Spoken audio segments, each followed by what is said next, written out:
Buenas noches con todos y con todas, compañeros y compañeras de sedes de Ecuador, CEPRODE de Bolivia, ASI Venezuela, PLADES de Perú y Aurisana también de Colombia. Hoy día nos reunimos aquí para dar inicio al programa Líderes y Lideresas frente al cambio climático y para la transición ecológica justa.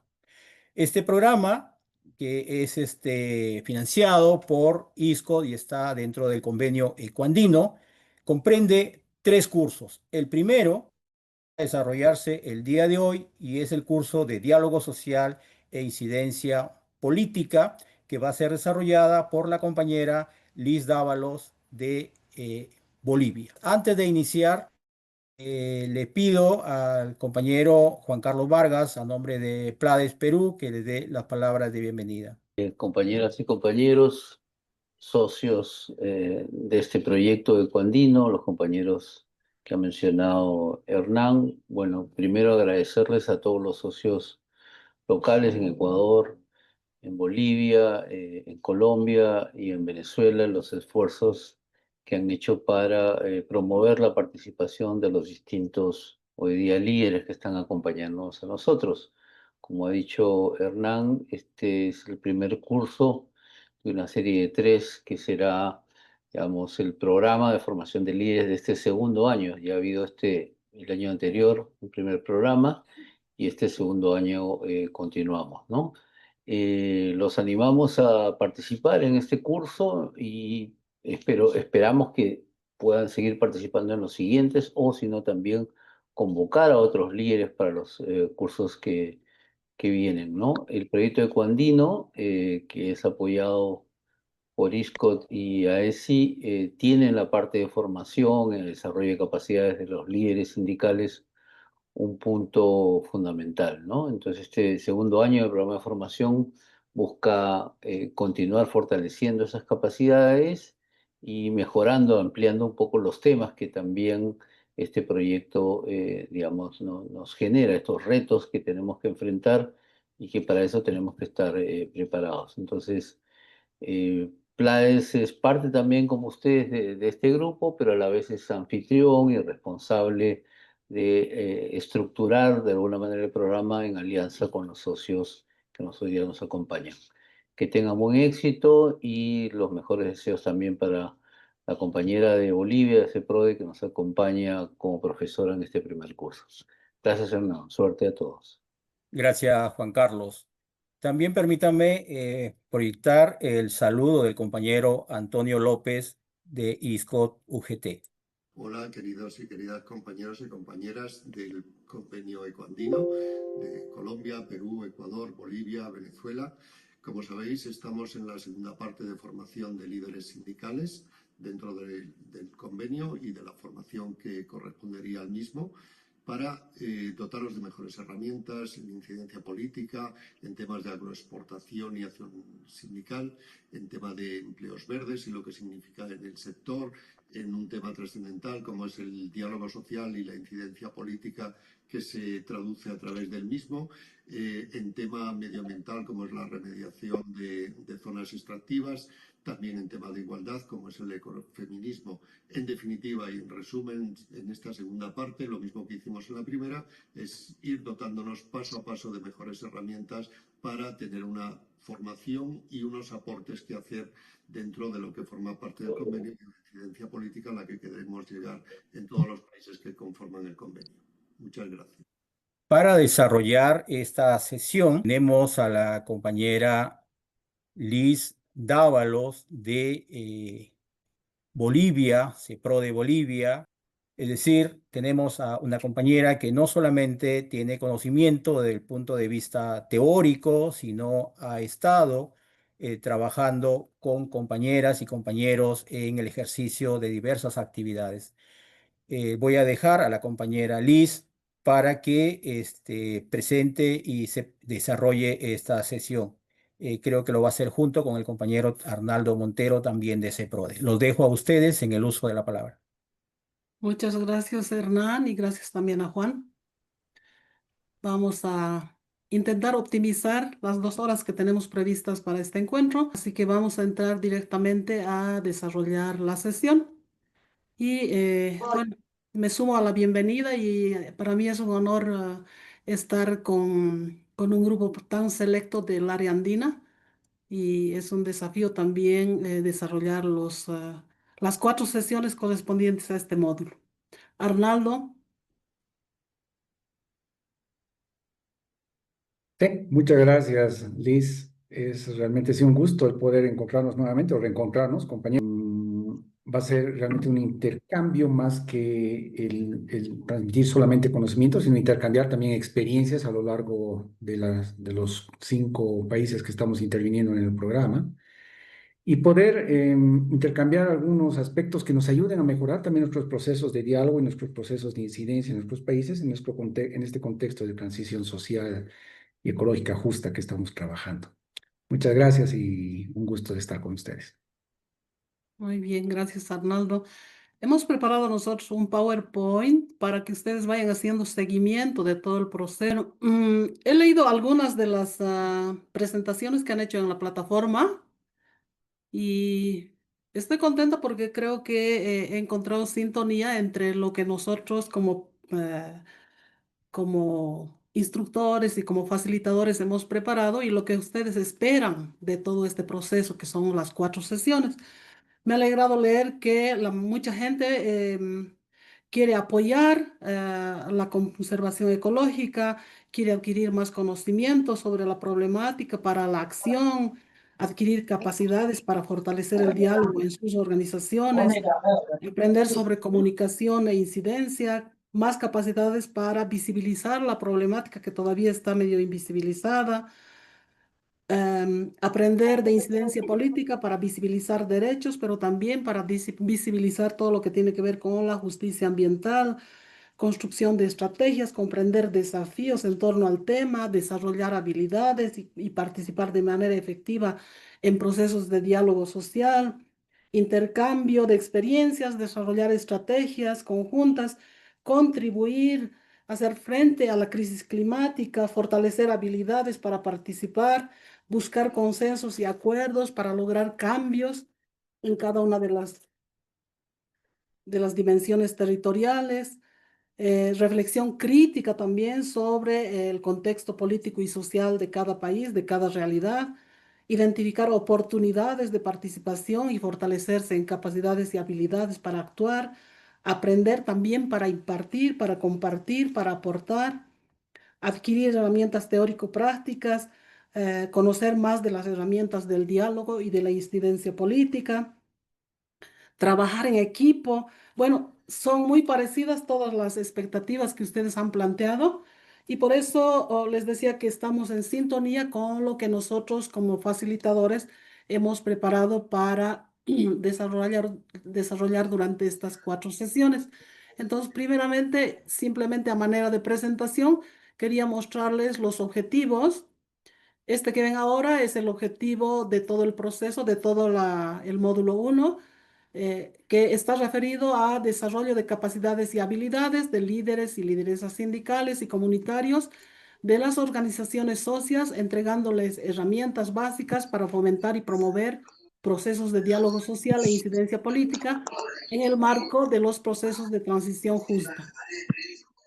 En particular, el objetivo de esta primera sesión está referido a lo siguiente. En esta primera sesión nos desafiamos a comprender y lograr de alguna manera que les participantes se apropien de conceptos básicos de diálogo social e incidencia política, así como a definir el encuadre de estos en el proceso de transición justa. Entonces, no vamos a entender todo lo que tiene que ver con diálogo social e incidencia política que no esté desconectado de lo que es un proceso más grande que está referido a la transición justa. Quizá en las siguientes sesiones vamos a hablar de los objetivos de cada una de las sesiones. Voy a pasar esto. Quizás simplemente aquí porque tiene que ver con muchas de las expectativas que han planteado ustedes. Queremos terminar este proceso de 4 sesiones, perdón, contando con algo así como un banco de prototipos para la incidencia política. que no esperamos que sean como prototipos totalmente acabados, pero que sí puedan dar elementos para quienes puedan apropiarse en sus propias realidades y adaptarlo y mejorar. Entonces, antes de entrar ya al desarrollo de los temas, les queríamos proponer a manera de acuerdos previos estos 4 puntos que están referidos a la participación, al respeto, a la tolerancia y a la presencia. La participación en sentido de que esperamos que intervenga la mayor cantidad posible de gente, sin embargo, tenemos que conciliar esta necesidad de intervención con los tiempos que tenemos, que no son más de 2 horas. Para eso les pedimos pedir la palabra, encender su cámara, cumplir con el tiempo asignado, que en este caso nuestra propuesta es que cuando alguien interviene, tiene solamente 2 minutos para lograr que en cada etapa en la que pidamos nosotros comentarios, puedan intervenir 3 o 4 personas, ¿ya? El respeto, ¿a qué nos referimos con eso? Es respetar el derecho al disenso. Todos pensamos diferente, podemos tener coincidencias, pero también hay el derecho de pensar diferente. También que les pedimos que no interrumpa a quien está con el uso de la palabra. E incluso si prenden la cámara, no hagan uso de este lenguaje corporal que de alguna manera penaliza a quien está interviniendo, ¿no? La tolerancia, que escucho al otro o a la otra lo que está diciendo, pero también empatizo con aquello que está planteando. Y finalmente la presencia, en sentido de que lo que queremos es más que solo se hayan conectado para estar aquí como parte de la sesión, sino la invitación es a conectarse con los temas, a involucrarse también, pensando en clave de su organización, pensando en clave de diálogo social, incidencia política y pensando sobre todo en transición justa. Este es el programa básico que va a transcurrir para cada una de las sesiones. Hay un grueso que es el desarrollo de todos los contenidos. Antes de cerrar, las pautas e instrucciones respecto de las actividades asincrónicas que pretendemos revisar en la siguiente sesión y cerrar la sesión a las 20 horas, ¿no? Y bueno, nuestro primer plato fuerte de la noche es esta primera exposición en la que queremos entregarles a ustedes como una entrada los conceptos básicos del diálogo social y la incidencia político-social. Nos está a cargo de esta exposición mi colega Arnaldo. Un poquito entonces de diálogo social e incidencia política. Entendemos que estos conceptos obviamente no son nuevos para los que están participando de esta sesión en esta noche, ¿no? Más bien al contrario, son procesos de los que han participado en su experiencia sindical o como líderes comunitarios, creo que constantemente, especialmente el diálogo social.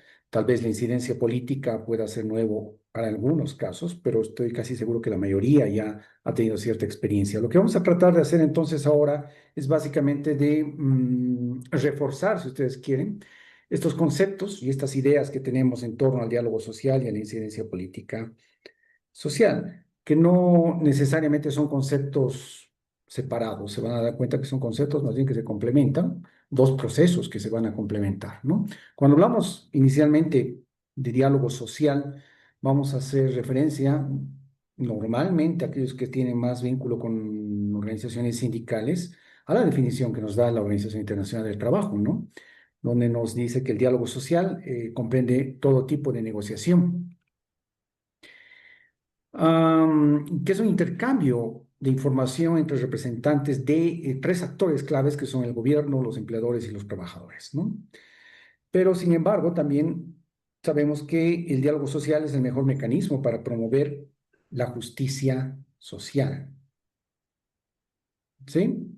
¿No? Y a su vez es un instrumento para el buen gobierno en varias esferas y no solo en lo que es pertinente con respecto a procesos de globalización, sino también para generar esfuerzos para mejorar el rendimiento de la economía y fomentar la competitividad en la misma y lograr una sociedad mucho más estable, equitativa en su conjunto. ¿Sí? Pero el concepto común que tenemos básicamente tiene que ver con esta relación común en un espacio entre gobiernos, empleadores y trabajadores. ¿Sí? Creo que eso lo tenemos claro todos. ¿Qué condiciones hacen posible que tengamos escenarios de diálogo social? ¿No? La existencia de organizaciones de representantes de empleadores. Primero, tienen que existir estas organizaciones, pero también que representan a los trabajadores, ¿no? A dos actores principales. Pero estas organizaciones deben ser sólidas e independientes, con capacidad técnica y el acceso a información pertinentes para participar de este proceso de diálogo. ¿Sí? ¿Qué más se plantea como condición? Una voluntad política y el compromiso de todas las partes para participar de buena fe en el diálogo social, algo que tal vez normalmente es muy difícil conseguir cuando generamos procesos de diálogo, este proceso o esta actitud de buena fe, ¿no? Sí, podría darnos a conversar y a debatir bastante, pero es una condición previa que deberíamos de tener. También el respeto manifiesto por derechos fundamentales como la libertad sindical, por ejemplo, la negociación colectiva. Bueno, es, se presume que todos los actores que participan del diálogo social, especialmente tripartito, obviamente reconocen estos manifiestos, ¿no? Otro requisito u otra condición va a ser un apoyo institucional apropiado, ¿sí? Y que los representantes de los interlocutores sociales se reconozcan los unos a los otros en pie de igualdad y además como actores legítimos o como representantes legítimos, ¿no? Esto tiene que ver con el hecho de que si no reconocemos a uno de los actores como legítimo interlocutor, va a ser complicado el diálogo. Se puede romper o puede fracasar el diálogo o no tener ningún resultado finalmente, ¿no? Pero ¿qué formas adopta también el diálogo social? Puede tratarse de un proceso tripartito o bipartito. Sí, finalmente o normalmente la OIT impulsa el desarrollo, la generación de espacios tripartitos, pero sabemos que en nuestros países las organizaciones sindicales o comunitarias pueden desarrollar también espacios bipartitos. Normalmente un sindicato con la empresa directamente bipartito, la comunidad puede hablar también directamente con instancias gubernamentales de manera directa y son escenarios bipartitos, ¿no? La concertación puede ser informal o también puede ser institucionalizada, ¿no? O también puede haber con frecuencia una combinación de ambas categorías. Puede tener lugar también a nivel nacional, regional o local. Sí, existen contextos diferentes para poder generar los espacios de diálogo. Creo que hasta aquí simplemente estamos puntualizando con aspectos que ya los tenemos presentes, pero es que es bueno recordarlos y puntualizarlos, ¿no? ¿Cambia el diálogo social de un país a otro? Creo que la respuesta inicial acá es que sí, por supuesto que sí. Los actores a nivel teórico obviamente van a ser tal vez los mismos, ¿sí? Pero los procesos de diálogo van a tener sus características específicas dependiendo de país a país, ¿no? ¿Y a qué me refiero con esto? El diálogo social basado en la libertad sindical y el derecho a negociación colectiva tiene en cuenta el marco cultural que difiere entre los países, histórico, el económico y político en cada país. Cada país tiene contextos diferentes, especialmente en este momento, por ejemplo, en Bolivia tenemos un escenario económico y político terriblemente turbulento, ¿no? Que hace que un espacio de diálogo social en este escenario sea realmente especial. Por ejemplo, no existe un modelo de diálogo social válido para todos los países, lastimosamente, ¿no? O que pueda exportarse fácilmente de un país a otro.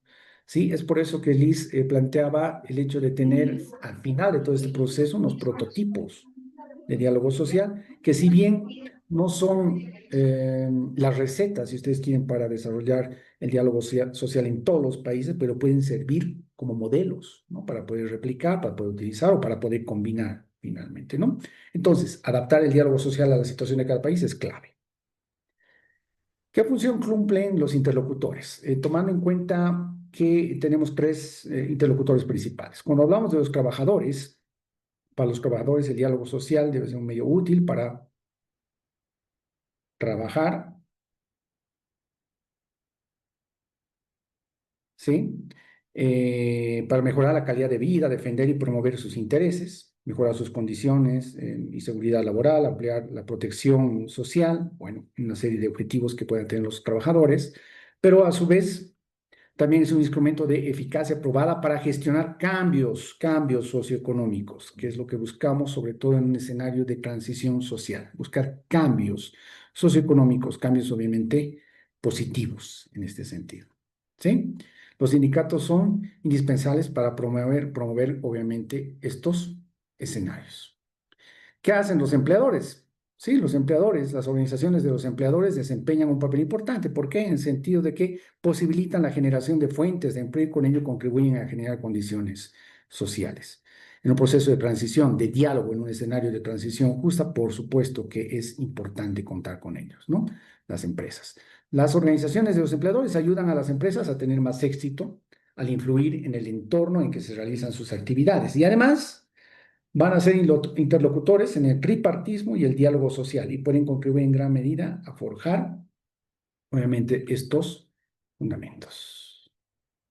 ¿Qué es lo que hacen aquí los gobiernos? Tenemos una fotita, he ido presentando algunas fotos acá, solamente a nivel de comentario, en el proceso de transición que estamos desarrollando en Bolivia. Ven acá una foto de la Asamblea Legislativa Departamental de Tarija, donde se está desarrollando y tratando una propuesta de desarrollo productivo como estrategia en el escenario de transición justa que vive justamente el departamento.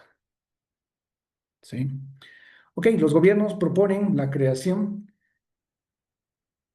de procedimientos específicos en cada país para asegurar y fomentar la participación de los interlocutores sociales. ¿Qué hacen? Deben alentar el diálogo social. Por supuesto, los gobiernos es un rol importante. Además, el contenido del diálogo social no se limita a cuestiones relacionadas o vinculadas con actividades de la OIT, por ejemplo, sino que incluye todas las cuestiones relacionadas, entre otras, asegurar la paz social como garantía fundamental para impulsar la productividad en el mundo del trabajo y fomentar el desarrollo socioeconómico, que tiene mucho que ver con la experiencia en particular que había comentado en Bolivia. ¿Sí? Entonces, tanto trabajadores como empleadores y gobiernos cumplen funciones indispensables en este proceso de diálogo social. Muy bien. ¿Qué pasa entonces con la incidencia política? Bueno, la incidencia política, ¿cómo la podríamos definir o qué es la incidencia política? En general, son acciones planificadas, palabra muy importante, planificadas por parte de la ciudadanía organizada. Acá hablamos de organizaciones comunitarias, organizaciones sindicales o cualquier tipo de organización social, en su afán por influir en quienes toman decisiones y ejecutan las políticas y programas públicos a través de la persuasión y la presión social. ¿Sí? Es así que la sociedad se involucra y participa en procesos políticos para hacer valer, ¿qué cosa? Sus intereses particulares y al mismo tiempo volver a los gobiernos más responsables, transparentes y abiertos a la participación ciudadana. Si los gobiernos cumplieran con esta responsabilidad al 100%, tal vez no habría necesidad de un proceso de incidencia desde la ciudadanía, de las organizaciones sociales o sindicales o comunitarias, pero normalmente es necesario que exista esta acción. A esto le llamamos un proceso de incidencia política. ¿Sí? ¿Qué características tiene? Bueno, un montón de características, vamos a tratar de resumir en algunas. Es un proceso deliberado, ¿no? Y sistemático que implica acciones intencionadas. No tienen que ver nada con un libre albedrío, simplemente que esto tiene que ser planificado, ¿no? La incidencia requiere sumar otro tipo de aspectos para el logro de objetivos propuestos. La voluntad de negociación y la estructuración de un plan que permita desarrollar acciones simultáneas. Dos aspectos importantes entonces aquí, la voluntad y el plan. Buscar influir en aquellos que toman decisiones sobre políticas públicas, característica importante. Luego se trata de identificar con precisión a los actores principales, definir estrategias y actuar con persuasión o presión, cualquiera de las dos opciones. Está dirigida a cambiar políticas públicas en temas específicos. Es un proceso en el que se negocia poder. Es un medio por el cual grupos o sectores de la sociedad se involucran en procesos políticos para hacer valer sus intereses particulares y al mismo tiempo volver a los gobiernos más responsables. Esto ya lo había mencionado en la definición, pero se negocia poder. Bueno, se realiza un ejercicio de poder. Bueno, el gobierno de por sí tiene un poder asignado, ¿no? Pero las organizaciones civiles, sociales, comunitarias o sindicales también hacen un ejercicio de poder para poder generar justamente estos cambios, ¿no? A nivel político, económico y social. En resumen, la incidencia política, desde las bases, Se caracteriza por ser un proceso participativo, negociador, intencionado, organizado, planificado y comunicativo. Busca conocer y analizar su situación, determinar la problemática a partir de su análisis, definir sus principales problemas y reconocer que no hay una sola forma correcta de hacer las cosas. Siempre hay varias alternativas de solución para un mismo problema. ¿Cuándo se hace incidencia política y social? Una situación se convierte en un problema, objeto de incidencia política, cuando se reconoce que para solucionarlo es necesario modificar políticas públicas y relaciones de poder. Segundo, en términos más específicos, es necesario hacer incidencia política cuando se identifica como causas centrales tres aspectos: la ausencia de políticas adecuadas en relación al problema en cuestión, la vigencia de políticas que afectan intereses de determinados sectores frente al mismo, y el incumplimiento sistemático de políticas existentes. Creo que está aquí la clave, ¿no? Cuándo es necesario ejercer o realizar un proceso de incidencia política planificado, cuando tenemos ausencia de políticas, vigencia de políticas que afectan intereses y el incumplimiento de las políticas existentes.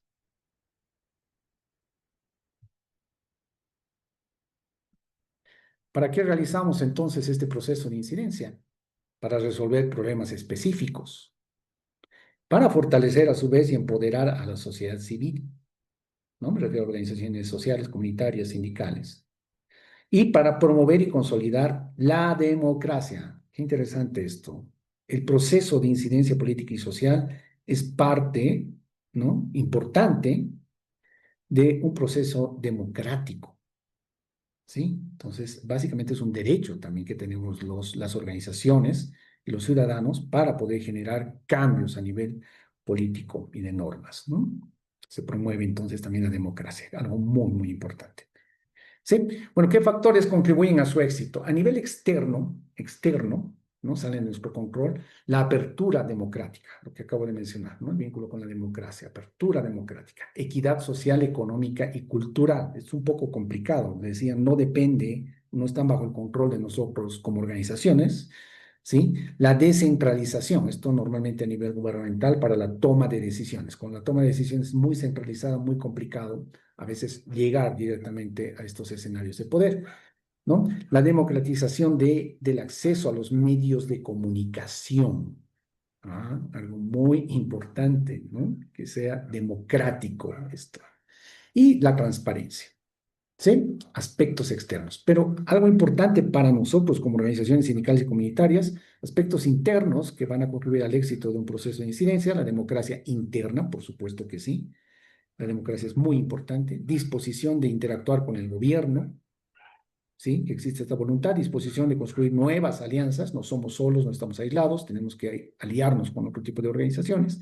Claridad en la misión y del grupo y de la coalición, ¿sí? Si es que nos aliamos con otras organizaciones. Claridad en la misión del grupo o de la coalición. Perdón, se repitió acá el factor. El conocimiento del contexto político actual, ¿sí? El manejo de la información y la capacidad de investigación, la disponibilidad de dedicar recursos humanos y económicos a la iniciativa de incidencia. Esto es algo importante, recursos humanos, que ya los tenemos. Los recursos económicos normalmente no siempre los tenemos, ¿no? Pero también son necesarios. Entonces, algo que tiene que ver con esto. ¿Qué buscamos? Políticas públicas, cambiar las políticas públicas, generar nuevas políticas públicas, ¿no? Adecuar las que ya existen. Entonces, ¿qué será una política pública? Y esto es muy importante tenerlo claro. Son conjuntos de objetivos, decisiones y acciones que lleva a cabo un gobierno para solucionar problemas que en un momento dado los ciudadanos y el propio gobierno consideran prioritarios. Eso es una política pública, conjunto de objetivos, decisiones y acciones, ¿no? Por ejemplo, el desempleo, la inseguridad ciudadana, la escasez de vivienda, la inmigración, el medio ambiente, procesos de transición que estamos atravesando en nuestros países, son ejemplos varios. Para esto, dos conceptos importantes, un concepto importante que se relaciona o vincula directamente a lo que es una política pública y que tiene que ver con el ejercicio del control social o la vigilancia social, que desde nuestras organizaciones comunitarias y sindicales, pues tenemos el derecho de ejercerlo, ¿no? Y reconocido en la mayoría de nuestras constituciones políticas y normas en cada país, ¿no? Se define la vigilancia social como la acción de seguimiento y control directa que se realiza desde la población sobre el trabajo de los gobernantes para la implementación y cumplimiento de las leyes. Tenemos el derecho a hacer seguimiento y control directo, ¿no? Además, no solamente cumplimiento de leyes, sino la correcta utilización de los recursos públicos, así como la adecuada prestación de servicios, ¿sí? Entonces, a través de la vigilancia social podemos hacer respetar nuestros derechos, fortalecer nuestras instituciones y además también fortalecer la democracia de nuestro país. ¿Sí? Bueno, he mencionado varias características, varios aspectos importantes que se relacionan tanto a los procesos de diálogo social como a los escenarios de política, de incidencia política y social. Gracias, Arnaldo. Quizá podemos abrir un par de minutos para unos 3 comentarios. Hola, mucho gusto. Arnaldo, te agradezco por tu intervención. La verdad, la explicaste de manera clara y fuiste objetivo con ella. Comparto sus puntos de vista. Saludos desde Colombia, desde un lugar que se llama Falan Tolima, conocido como el Balcón del Tolima. Entonces, muchas gracias por la invitación a este maravilloso curso y espero aprender mucho de ustedes. Me gustaría que profundizáramos un poquito más sobre el control social y político. Digamos nosotros como líderes sociales y como veedores dentro de una población. Muchas gracias. Ay, mi nombre es Dania Velázquez. Es que Tato es porque no me dejó modificarlo. Ah, ya, dice Tato. Muy bien, gracias. ¿Alguien Muy más? bien. Entonces, no sé si quieres comentar, también a mí me gustaría comentar algo, Arnaldo. Sí, sí, algo muy cortito y te cedo la palabra en el tema del control social o la vigilancia social, que es bueno, fuera de ser un derecho que tenemos todos los Ya, por ciudadanos, acá yo te voy a es recordar en la una mañana para que no te me vayas a olvidar.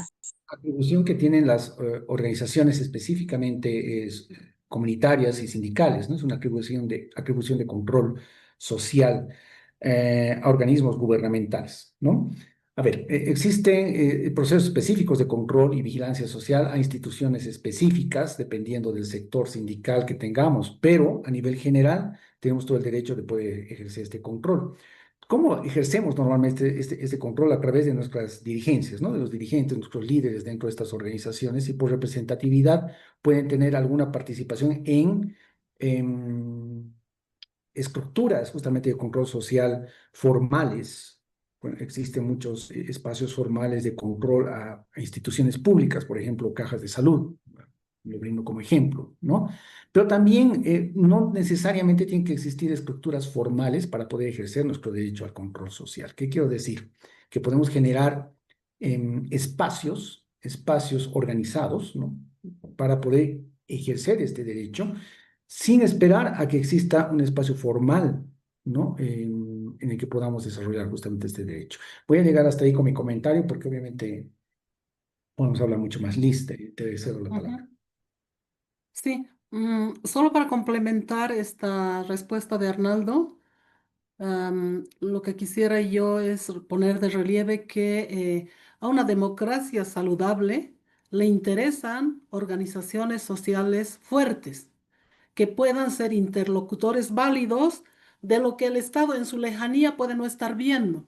¿No es cierto? Entonces, no es simplemente que es iniciativa de las organizaciones y de los ciudadanos y las ciudadanas el participar en la construcción de un Estado de Derecho, sino el principal interés es de los gobiernos, de los estados representados por los gobiernos, para fortalecer la sociedad civil, de la cual es parte el movimiento sindical. Vamos a dar la palabra a 3 personas, a 2 personas más, Leida y John. Adelante, Leida. Hola, buenas noches. Desde Central de Trabajadores Así Venezuela, un abrazo a todos. Hola, Arnaldo, un abrazo. Me encantó tu presentación. Sabes que te escuchaba hacer el recorrido y a veces no nos damos cuenta los dirigentes sindicales cómo ejercemos la política sindical y cómo ejercemos la democracia sindical a través del diálogo. Cada vez que discutimos un contrato colectivo, cada vez que nos reunimos con una comunidad, que hacemos sindicalismo de servicio, cada vez que hablamos con un alcalde, con un gobernador, de verdad que hacemos todo eso que tú nos explicabas hoy. Hacemos incidencia política, generamos políticas públicas, a veces hacemos consultas, a veces hacemos diálogo directo, muchas veces tenemos resultados y otras veces no, pero al final, como decía la profe Liz Dávalo, el tema es la democracia, porque esto permite, el diálogo permite fortalecer la democracia, la institucionalidad, tanto de las organizaciones como de la sociedad en general, pero en el fondo es un tema demasiado interesante. El problema es que lo que estamos viviendo en la región andina y lo que estamos viviendo en América Latina es una gran crisis de la democracia, que hace que no tengamos los resultados y que muchas veces los trabajadores sientan que el diálogo no sirve. Entonces, allí es donde tenemos que generar acciones que permitan hacer entender que cada paso que se dé, por muy pequeño que sea, es un gran logro en un marco y en un contexto arbitrario o en el que sea difícil lograr la conquista de los derechos y en este caso la protección del ambiente, una transición energética justa y un cambio Ahora sí, climático cerrando, por favor, Leida. justo. Gracias. Gracias, Leida. Sí, John, saludos. te suplico, por favor, cumplir tu tiempo. Sí, saludos desde San Cristóbal, frontera con Colombia, de la Central ASI Venezuela y específicamente del Comité de Sexodiversidad. Simplemente quería decirles que en contextos tan difíciles como nos encontramos, tenemos que ser creativos en el tema de la participación ciudadana. Por ejemplo, le voy a dar un ejemplo claro y conciso. Los consejos comunales en Venezuela son portavoces o inclusive pueden hacer un registro a las nuevas universidades con respecto al derecho de educación. Y lo han hecho durante muchos años con respecto al derecho de la salud.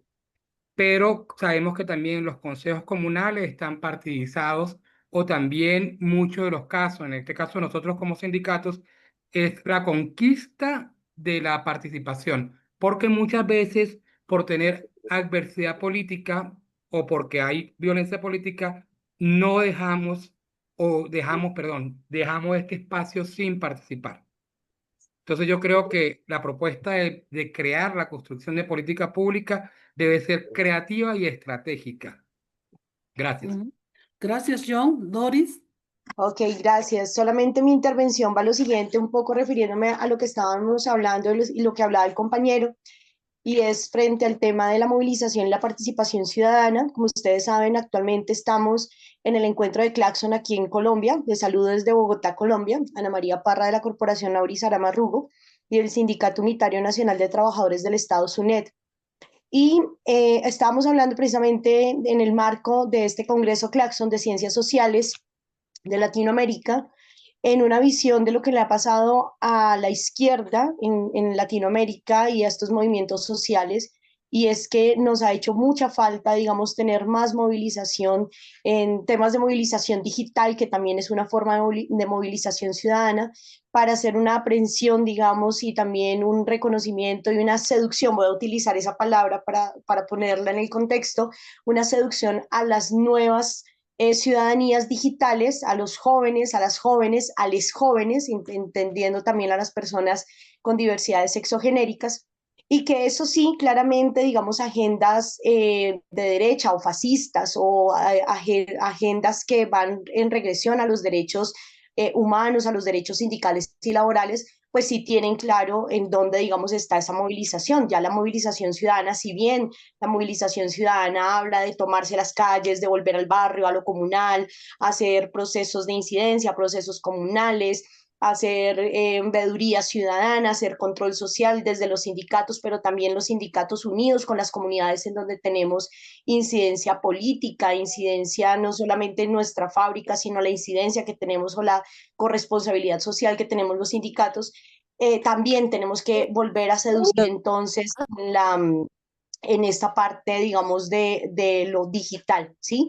Y volver y replantear, digamos, de una forma mucho más estructurada, mucho más sencilla, con unos lenguajes que lleguen a las realidades de nuestros compañeros, compañeras y compañeros jóvenes, para que realmente esa movilización ciudadana que actualmente planteamos desde los sindicatos no sean únicamente para las personas que están laborizadas y sindicalizadas, sino que puedan llegar a movilizar a las personas que próximamente van a entrar en el mundo del trabajo, que puedan sentirse conducidos, conducidas, conducides a ingresar a una reunión, a un sindicato, y que esto haga pues obviamente que la incidencia ciudadana que podamos tener, la movilización social, la incidencia política que podamos tener desde los sindicatos sea mucho más fuerte y obviamente genere agendas políticas que den respuesta a las necesidades reales de la ciudadanía, de las personas trabajadoras y pues obviamente de colectivos de personas que hacen parte también de las comunidades en donde impactamos. ¿Puedes ir cerrando, por favor, Ana María?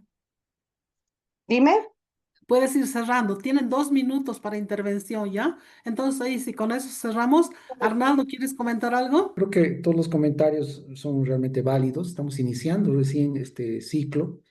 Entonces, la idea, la intención que tenemos justamente con este proceso es el de poder intercambiar estas experiencias que tenemos. Vamos a ir aterrizando mucho más en experiencias ya mucho más puntuales, que creo que es muy importante, muy enriquecedor. Pero además también compartirles desde nuestra experiencia algunos instrumentos, algunas herramientas que consideramos necesarios para poder tener mejores resultados en este proceso, ¿no? Que es eso lo que vamos a hacer.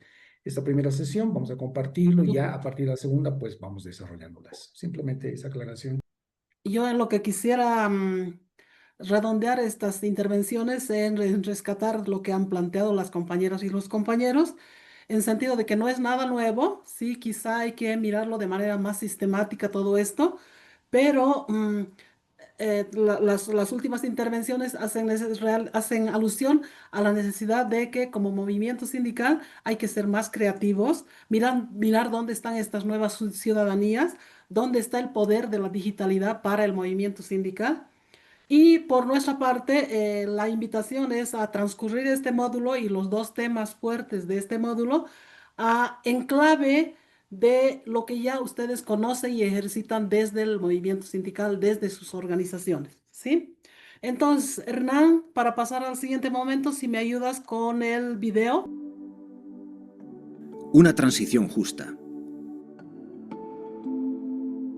Crecer es tomar conciencia del impacto que nuestro estilo de vida genera en el entorno. Crecer es comprometerse con el cuidado de aquello que es de todas y todos y actuar desde lo individual para exigir la mejora en lo colectivo. La crisis socioecológica se presenta como las 2 caras de una misma moneda, como la evidencia fatídica de un sistema de producción y consumo basado en la explotación ilimitada de... Por eso es necesario acabar con la ficción del crecimiento indefinido y los recursos inagotables. Plantearnos un modelo de desarrollo con soluciones basadas en la naturaleza que respete los límites planetarios es urgente. Dialogar y proponer en común acciones que ayuden a detener el cambio climático o la degradación de la biodiversidad es el camino. Conseguirlo sin que ello repercuta en el deterioro de los derechos de las personas más vulnerables es lo justo. Las personas trabajadoras estamos en primera línea en la lucha contra el cambio climático, por lo que la acción climática debe adaptar nuestras condiciones de trabajo y fomentar empleos verdes y decentes. Para lograrlo, la anticipación y la fortaleza de la Unión son nuestras principales herramientas. Eva y Pablo trabajan en industrias altamente contaminantes, cuyo ciclo vital parece estar a punto de extinguirse o debe necesariamente replantearse. Durante estos últimos años, el permanente diálogo social abierto entre las diferentes administraciones y los agentes económicos y sociales ha permitido el establecimiento de estrategias climáticas que han reducido las emisiones y adaptado el proceso productivo a posibles impactos, pero sin dejar a nadie atrás. En sus empresas, sus delegados y delegadas de medio ambiente trabajan para encontrar soluciones de consenso que faciliten el cambio hacia una actividad industrial más sostenible, sin que las personas trabajadoras pierdan protección ni derechos. Para Eva y Pablo, especialmente para sus empresas, ha llegado la hora de trabajar con otros objetivos y de otra manera. Es el tiempo de alcanzar el horizonte de una economía más verde, circular e inclusiva. Es la hora de aceptar la oportunidad de trabajar juntos, todas y todos, por una transición justa y hacia un desarrollo sostenible en un planeta vivo. Una transición justa.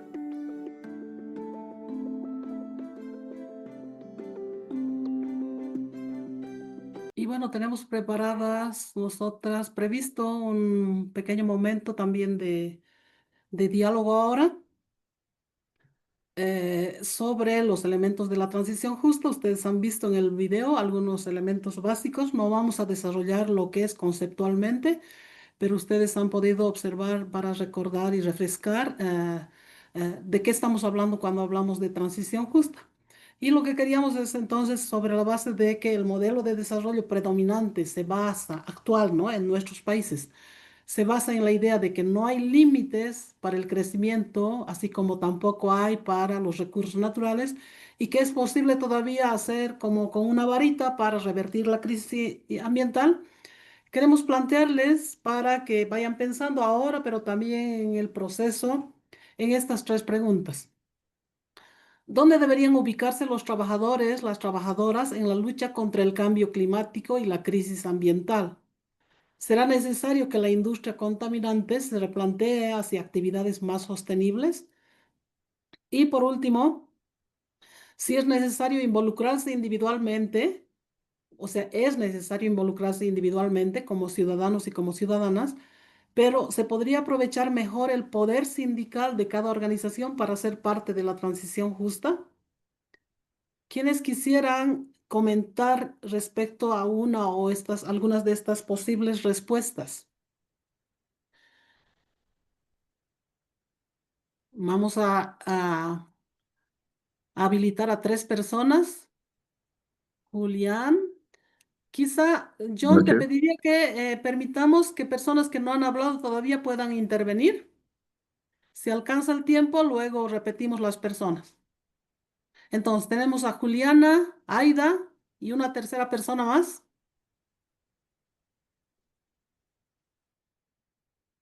Bueno, entonces vuelve a Igor. Muy bien, entonces, por favor, Juliana, puedes habilitar tu... Gracias. Adelante. Buenas noches, muchas gracias. Bueno, ¿dónde debería ubicarse los trabajadores en la lucha contra el cambio climático o la crisis ambiental? Desde mi participación como voluntaria o desobediente ambiental ha sido desde crear soluciones y más que crear, como decir, así podría ser, es tener un plan de trabajo, sentarse, escuchar a las personas y permitir que la creatividad de forma transgeneracional vaya argumentando como esa ubicación para dar soluciones, una participación activa, un repensarse que hay de cultura, en este caso, pues una cultura colombiana periférica del barrio, donde hay soluciones desde un contexto histórico de desplazamiento, de violencia, de inoportunidades en términos de trabajador, y es volver a plantear una contrapregunta, y es: ¿qué es ser trabajador?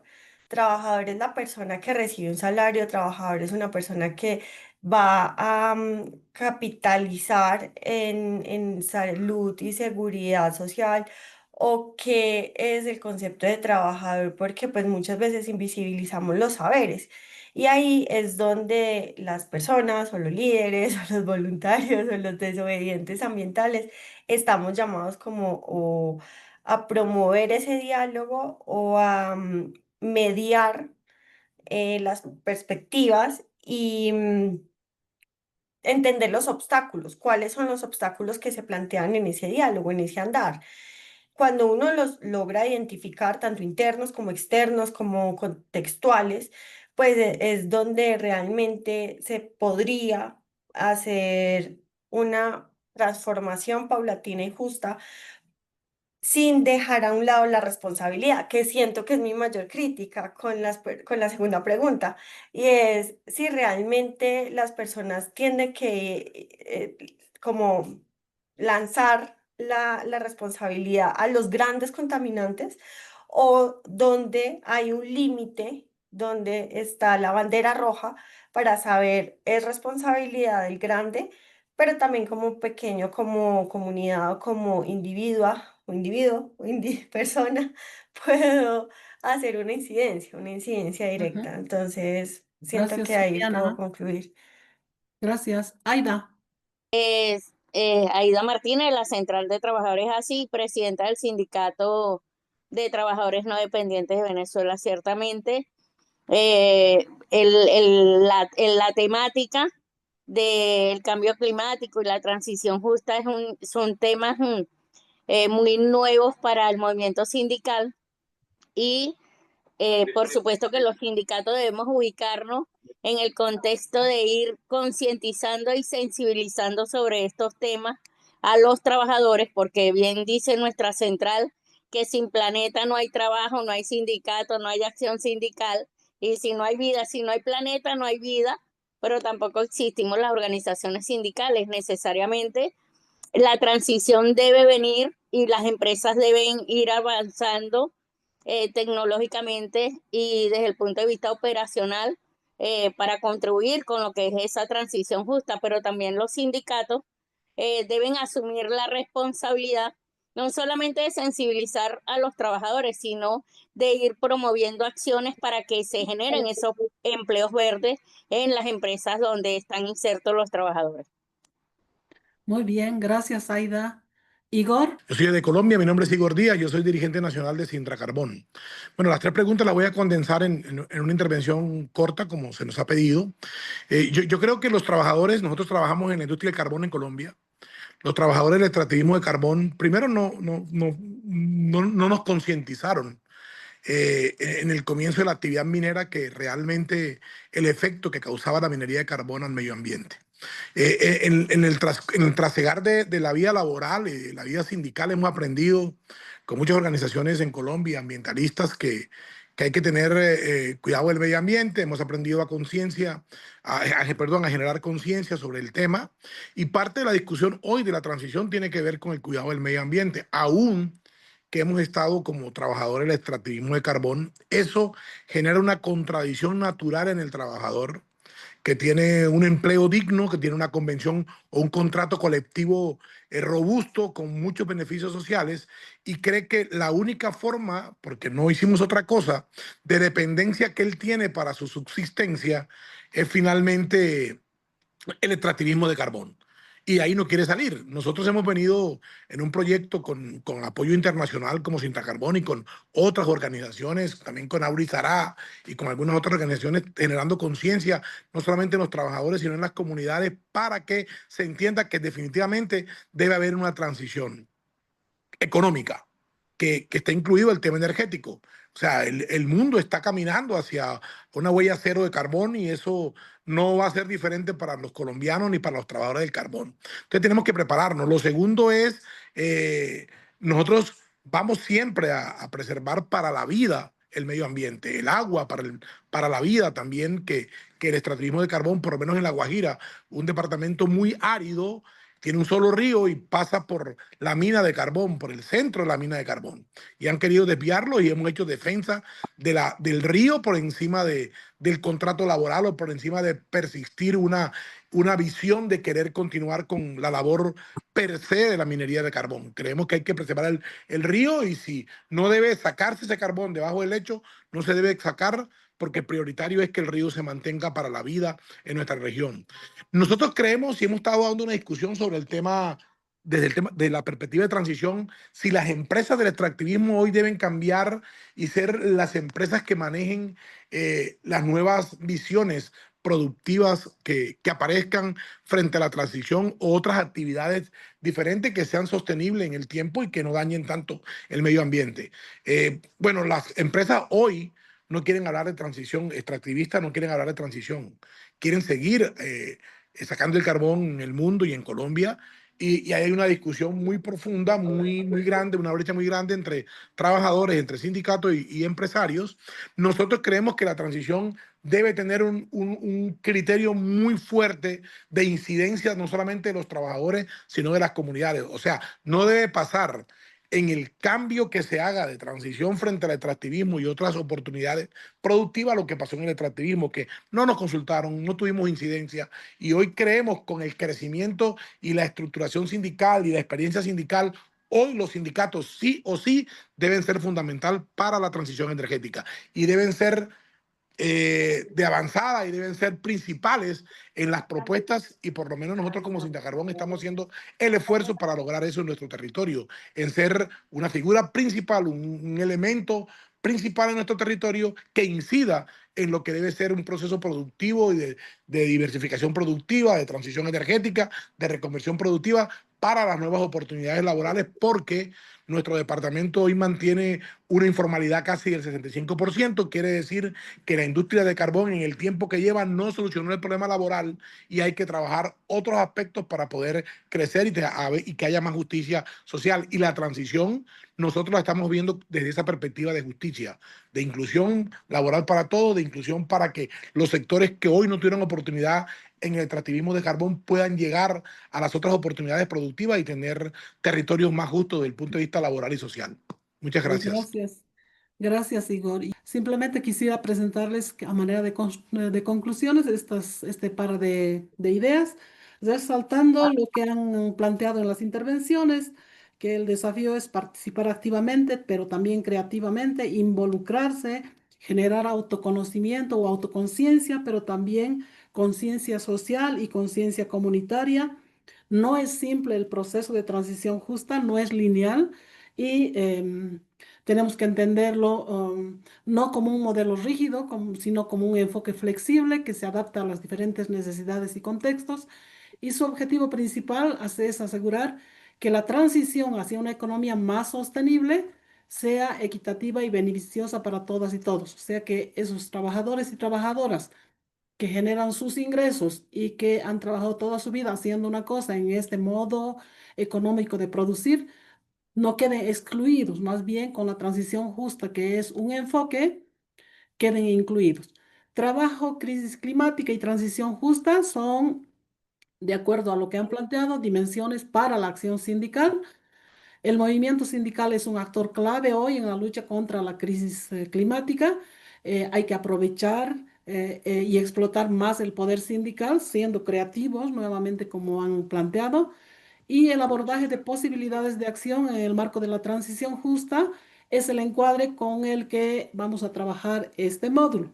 Hablemos de diálogo social e incidencia política, pensemos en clave de transición justa. Entonces, Hernán, te pido por favor el siguiente video. Principios del diálogo. Para conducir el diálogo de una manera positiva y constructiva, debemos tener en cuenta los siguientes principios. Inclusividad. Consiste en reunir en el diálogo a todos aquellos que puedan ser parte de una situación problemática, ya que son ellos mismos los que van a encontrar la solución. Cuidado de la relación entre los y las dialogantes.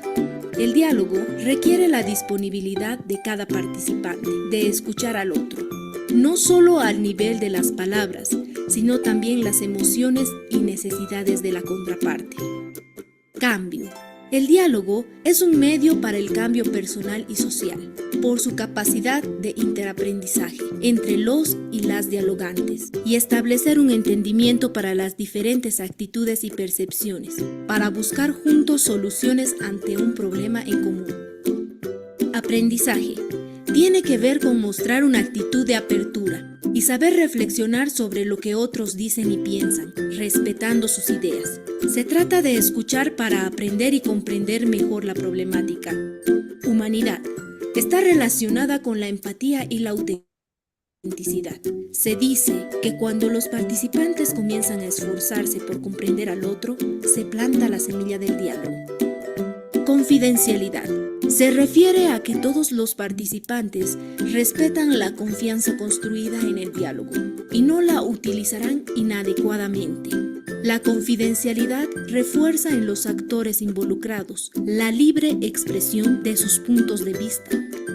Buena fe. Se refiere a que el diálogo no debe tener intenciones ni agendas ocultas, y los participantes deben compartir con honradez sus conocimientos y ser pacientes, flexibles y tolerantes.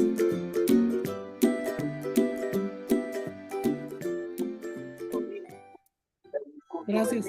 A ver, no vamos a desarrollar todos los principios del diálogo. Sí queremos hacer incidencia en estos elementos que ya ha nombrado Arnaldo al hacer su presentación y están referidos a, y bueno, y aquí también lo han podido ver en el video, a esto de la buena fe, ¿no? Con la que y las dialogantes participan en un proceso y que tiene que ver también con la actitud dialógica, la aptitud dialógica y esto que ha planteado Arnaldo también a lo largo de su presentación y que ustedes en sus intervenciones también han resaltado. Cuando estamos hablando de diálogo social y cuando estamos hablando de incidencia política, estamos hablando de procesos, ¿no? Entonces, no van a cambiar las cosas de un día para otro, pero sí tenemos que plantearnos el diálogo y la incidencia política con mirada de largo plazo. Entonces, eso es preparar los procesos y no esperar cambios inmediatos, ¿no? Y la actitud dialógica, que es más que solo hablar o opinar, que implica una disposición y una apertura al diálogo auténtico, basada en el respeto, la escucha activa y empática, incluso si el dialogante, los dialogantes piensan distintos. Y la aptitud dialógica, que sería en este caso no solo la habilidad para hacer algo de modo efectivo, sino la disposición personal y organizacional para ejercer la ciudadanía de manera ética, responsable y comprometida. Y desarrollar habilidades dentro de la organización sindical, esto ya lo planteo como desafío. Habilidades como el pensamiento crítico, como la mente abierta, esto que se planteaba como principio del diálogo, que es el aprendizaje, solo a partir de la mente abierta. ¿Dónde aprendemos? En los libros. ¿Dónde aprendemos? En la escuela. ¿Dónde aprendemos? En la universidad. ¿Dónde aprendemos? En la organización.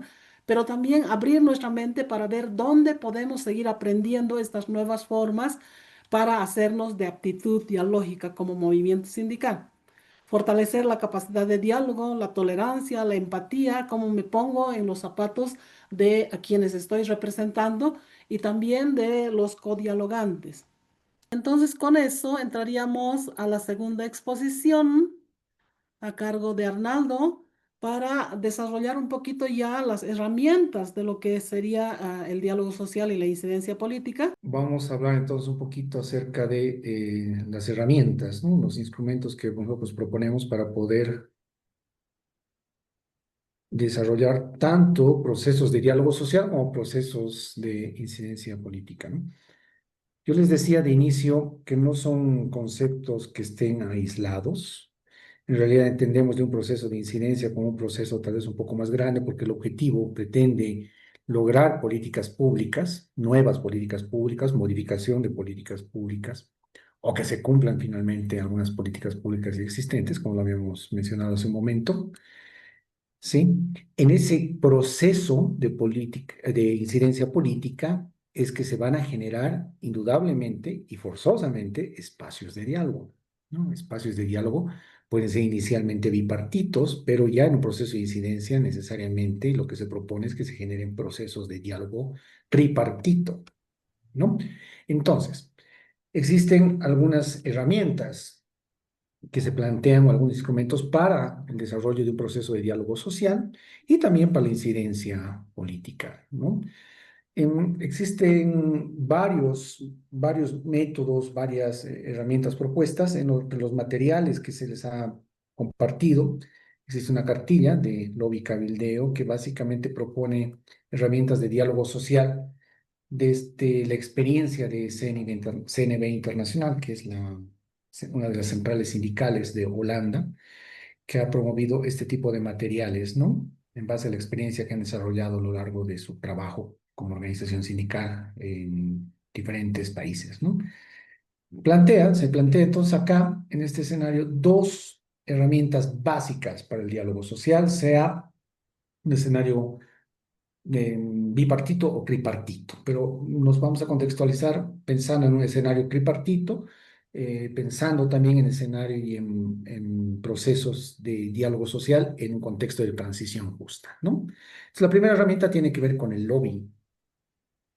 El lobby, la segunda, campañas de cabildeo. ¿Pero qué será básicamente entonces el lobby? Es lo que muchas veces lo manejamos normalmente dentro del quehacer diario de las organizaciones sindicales o como dirigentes sindicales. Es una manera estratégica, planificada, pero también puede ser informal, de influenciar a los responsables decisorios, ¿sí? O sea, esas maneras que tenemos de poder influir en la toma de decisiones de estos responsables se va a llamar lobby, ¿no? En un momento voy a presentar exactamente cuáles son los ejemplos del lobby, cómo se ejerce, cómo se desarrolla el lobby, ¿no?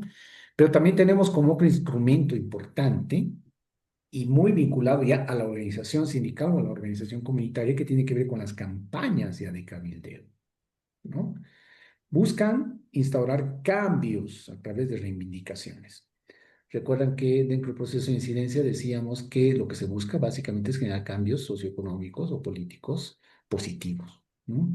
Entonces, la campaña de cabildeo como herramienta de diálogo social también nos ayuda a un proceso de incidencia, ¿sí? En la mayoría de los casos, las campañas de cabildeo sirven sobre todo ¿para qué? Para enviar información, para hacer llegar un mensaje o para movilizar a la gente o para sensibilizar también a la gente, ¿no? A la comunidad, a la sociedad civil. Dos herramientas entonces, lobby y las campañas de cabildeo. A ver, ¿cómo se manifiesta esto en lo práctico? ¿No? En hacer lobby. Ejemplos del ejercicio del lobby, y esto ya lo manejan diariamente o de manera muy común, tal vez en el ejercicio de la dirigencia sindical y comunitaria, ¿no? La correspondencia personal, que es el envío de los correos, ¿sí? De correspondencia personal, cartas, ¿no? Comunicaciones. Encuentros cara a cara con los responsables decisorios, ¿no? Ejemplo, no sé, pueden ser parlamentarios, diputados, senadores, autoridades, ministros, viceministros, ¿no? Encuentros cara a cara, reuniones con ellos, contactos informales durante recepciones. Parte del ejercicio del lobby, creo que es algo muy común en el movimiento sindical, es aprovechar eventos, foros, seminarios, reuniones, incluso conferencias de prensa y bueno, este tipo de espacios donde nosotros propiciamos los encuentros casuales con estos responsables decisorios, ¿no? De manera informal, pero básicamente lo planificamos también, ¿no? El asistir a este tipo de eventos y buscar estos encuentros, ¿sí? Visitas de trabajo a los responsables decisorios, ¿sí? Visitas un poco más estructuradas, más formales, que tienen que ver con la correspondencia personal también. Intercambios personales por teléfono, ya lo conocemos esto, lo usamos más el WhatsApp. La elaboración de estrategias conjuntas, esto es bien interesante, ¿no? Cuando se plantean tener estrategias conjuntas con los responsables decisorios, creo que realmente es un ejemplo de lobby bastante interesante, ¿no? Estos son algunos ejemplos, son maneras con las que vamos a desarrollar o ejercer el lobby. Las campañas de cabildeo también las conocemos y ejerce justamente como muestra el dibujo, el poder o la fuerza de una organización sindical, de un sindicato, de una organización social. ¿Qué ejemplos tenemos? Las manifestaciones, ¿sí? Las peticiones públicas, quiero decir, comunicados de prensa o las ruedas de prensa, conferencias de prensa, los artículos y columnas en la prensa. Muchas veces el escribir, el poder elaborar artículos o, ¿sí? o columnas para la prensa, no solamente la prensa escrita, sino también para las redes sociales, para los medios de comunicación virtuales, ¿no? Cuesta mucho, ¿no? Dentro de los movimientos sindicales e incluso comunitarios. No estamos muy acostumbrados en nuestro quehacer al escribir, al generar artículos y opinión, ¿no? Muy pocos dirigentes, y esto debemos reconocerlo, en nuestros países generan este tipo de contribuciones, pero esto se lo va formando también, ¿no? Para generar artículos, para poder elaborar columnas de prensa, algo que decir, obviamente, ¿no? Y para decir algo de esa manera escrita, obviamente hay que tener también un conocimiento o información previa, que eso es algo importante, ¿ya? ¿Sí? Las campañas en los medios de comunicación, y acá hago énfasis no solamente en los medios de comunicación tradicionales, ¿no? Como la televisión, radio, que eso es muy importante, llegar masiva, pero ahora sabemos que los espacios comunicativos, comunicacionales a través de las redes sociales tienen una mayor fuerza en muchos casos, ¿no? Entonces, un uso adecuado de estos medios de comunicación digitales y de redes sociales puede resultar en el éxito de una campaña de cabildeo para generar diálogo, ¿ok? Y las querellas ante la justicia, bueno, esto ya son espacios más formales cuando uno se cumple con algún compromiso, un acuerdo, alguna norma, alguna ley o alguna política pública que exista, obviamente se pueden generar también finalmente este tipo de escenarios de querellas. Son ejemplos de campañas de cabildeo. Resumimos entonces dos herramientas dentro del proceso de diálogo social, lobby y las campañas de cabildeo. ¿Qué tendremos entonces como propuesta? El papel del lobista sindical o comunitario es importante. ¿Qué tendrá que hacer? Pues varias cosas, ¿no? Fortalecer la legitimidad, credibilidad, honestidad y el poder de influencia. Esto es algo importante. La legitimidad de representación, yo les decía, de una organización, pero también la legitimidad de la misma organización a la que estamos representando, que genere credibilidad, honestidad, ¿sí? Para poder tener un rol legítimo en el espacio de diálogo, ¿sí? Conocer los intereses, las percepciones, las oportunidades y los procedimientos. Intereses no solo nuestros, sino también de la contraparte con la que se dialoga, ¿sí? ¿Qué percepciones tienen respecto a nuestras demandas? Crear y buscar situaciones de ganar-ganar, y estoy seguro que han debido escuchar mucho de esta estrategia de ganar-ganar. Buscar que la contraparte con la que estamos dialogando también gane algo, ¿no? Donde todos ganamos. Ganamos nosotros, ganan también ellos. Entonces, buscar alternativas, maneras que nos lleven a estos escenarios de ganar, ganar. Eso es lo que busca el lobista. ¿Qué más? Conocer la arena de incidencia, el proceso de incidencia, los temas, las políticas, los actores, las actualidades, lo que vamos a ver en un momento, ¿no? Más adelante. Ese es el rol de un lobista.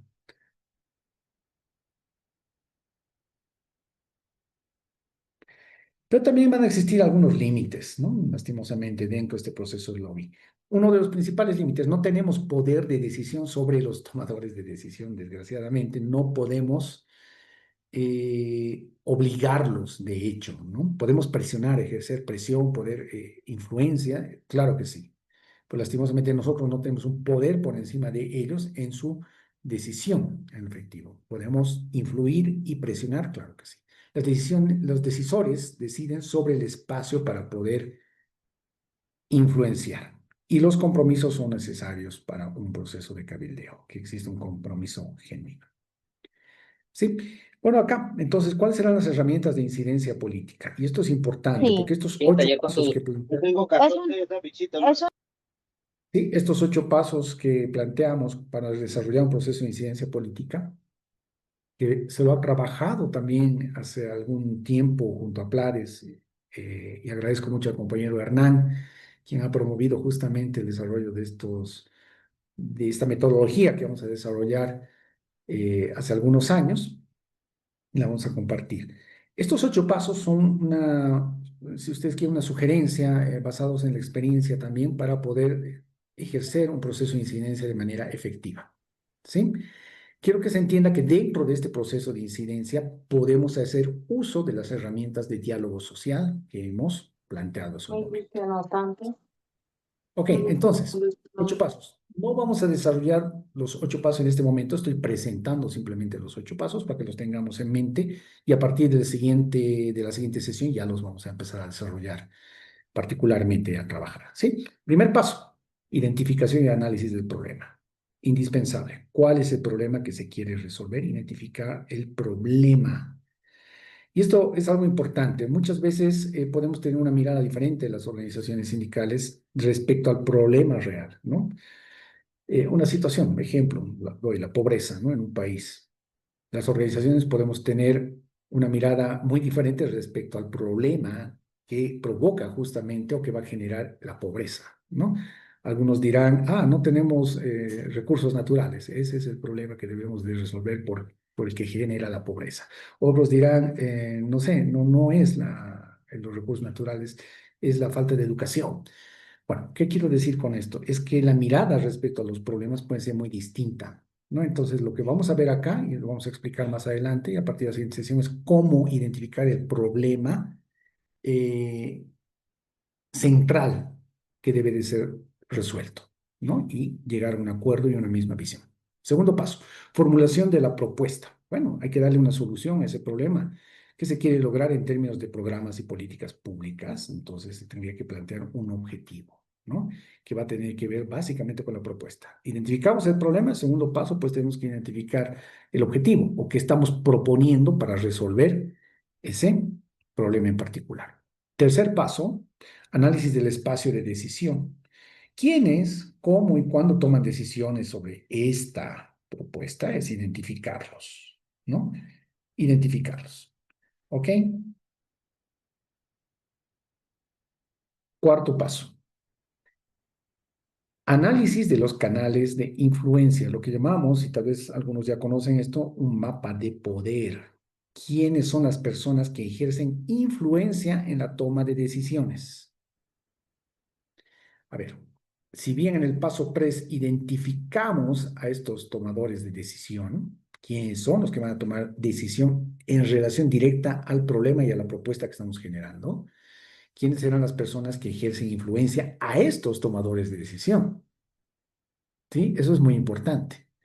Identificar exactamente aquellos que van a poder influir de manera directa a estos tomadores de decisión. Eso es elaborar o identificar un mapa de poder que también lo vamos a desarrollar. El quinto paso, dentro de esta metodología que se plantea, tiene que ver con algo que también estoy seguro que ya muchos conocen, que es el análisis de fortalezas, oportunidades, debilidades y amenazas, un análisis FODA. Pero no en el sentido de simplemente identificar fortalezas, aquí hay un error, perdón, dice fortales, debería decir fortalezas, no solamente identificar las debilidades que tenemos, porque muchas veces puede darse de que una organización identifica más debilidades que fortalezas y pues decide no continuar con el proceso de incidencia. No se trata de eso, sino más bien lo que se trata es justamente de hacer uso de esas fortalezas, de revertir las debilidades, aprovechar esas oportunidades que identificamos hacia afuera y de reducir las amenazas que se nos generan, ¿no? Entonces, la respuesta a esto que acabo de plantear se convierte en el sexto paso, que es la formulación de estrategias. Entonces, ¿qué quiero decir? Que el quinto paso, el análisis de FODA, nos ayuda a identificar fortalezas, oportunidades, debilidades y amenazas, pero ¿para qué? Para plantear este sexto paso, que son las estrategias. ¿Y qué son las estrategias? O sea, básicamente, ¿cómo se puede influir en la toma de decisión de la propuesta? O sea, ¿cómo se puede influir para poder alcanzar este objetivo de lograr una política pública o la modificación de una política pública? ¿Sí? ¿Cómo lo podemos hacer? Van a ser las estrategias y el FODA nos va a ayudar de manera concreta a poder identificar de manera más sencilla estas estrategias. A su vez, el séptimo paso va a tener que ver con el diseño de un plan de actividades, que también ustedes ya lo conocen, pero ¿qué hacer para llevar a cabo estas estrategias? ¿No? Ustedes van a ver y conforme vayamos desarrollando esta metodología, no se trata de para un objetivo tener 50 estrategias y que cada estrategia tenga, no sé, 10 actividades. Nos llenamos de estrategias y actividades que no las vamos a poder implementar o desarrollar, ¿no? La sugerencia es tener un solo objetivo, tener estrategias que podamos realmente concretarlas, no sé, 3, 4, 2 tal vez, y que cada una de ellas puedan tener sus actividades en particular, debidamente planificadas en tiempo y de responsabilidad, ¿no? Con responsabilidad. Finalmente, el paso 8 va a tener que ver básicamente con una evaluación continua. Es preguntarnos qué se ha logrado hasta el momento con este plan de incidencia, con este proceso de incidencia planificado, qué no se ha logrado también, evaluarnos y retroalimentarnos, ¿no? Y finalmente evaluar también el por qué no se ha logrado o por qué también se han logrado, ¿no? Estos objetivos, estas estrategias y estas actividades. Entonces, es un proceso, es un círculo, por eso lo hemos planteado acá, con 8 pasos que cierran un círculo que debería de generar resultados, debería de generar resultados, ¿sí? Este es el planteamiento. Ese planteamiento de los 8 Y ahí pasos. yo digo, seas hombre o seas mujer, si tu pareja te... Repito, Gracias. los instrumentos de diálogo social, tanto de cabildeo como de lobby, Yes. pueden servir justamente para lograr también estos objetivos. ¿Sí? Entonces, es esto simplemente lo que queríamos presentarles y es lo que vamos a empezar a trabajar desde la próxima sesión. Gracias, Arnaldo. Bueno, vamos a abrir un espacio para 3 o 4 preguntas o comentarios. Podemos aprovechar hasta que se animen de leer una contribución de John en el WhatsApp del Zoom. Él dice, hay que exigir mediante los sindicatos y organizaciones sociales a las industrias la responsabilidad ampliada del productor, también conocida como responsabilidad extendida del productor. Es una política ambiental que extiende la responsabilidad de los fabricantes sobre los productos que comercializan, abarcando también la gestión de sus residuos al final de su vida.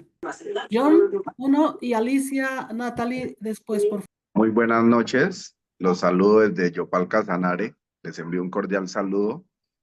Muy importante los temas que se están trayendo a colación.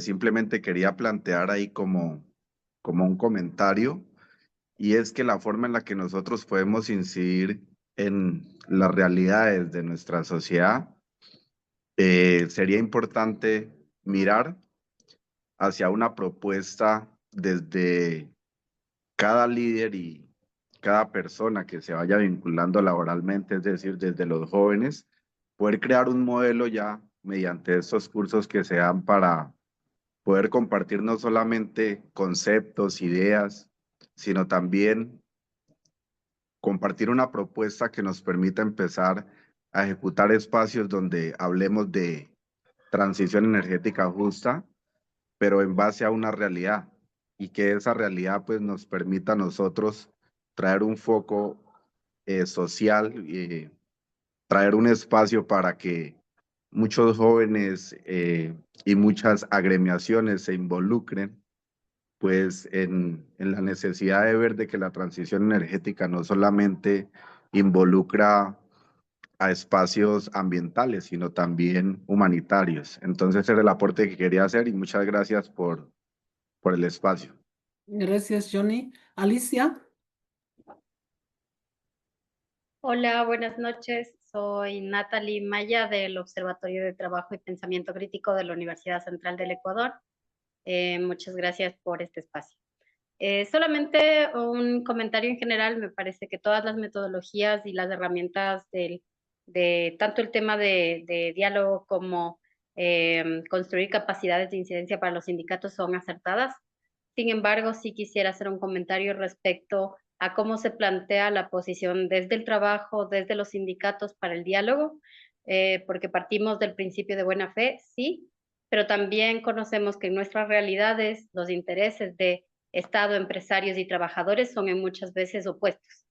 Entonces, hay limitaciones con ese marco, digamos, al entender que vamos a un diálogo de buena fe, y especialmente en economías como la de nuestras regiones, donde grandes sectores de la industria se dedican al extractivismo y ven mermadas sus ganancias cuando se les controla o se aplica vigilancia social o cuando el Estado interviene por aspectos de contaminación. Entonces, sí me parece importante matizar en ese sentido la posición que tenemos trabajadores y sindicatos en el lado de la negociación colectiva, que es también, que digamos en cierta medida se expresa también en el diálogo tripartito, y precisamente clarificar y en ese sentido también posicionarnos para entender que no siempre los intereses parten de la buena fe, sino que muchas veces nos vemos obligados a sentarnos a negociar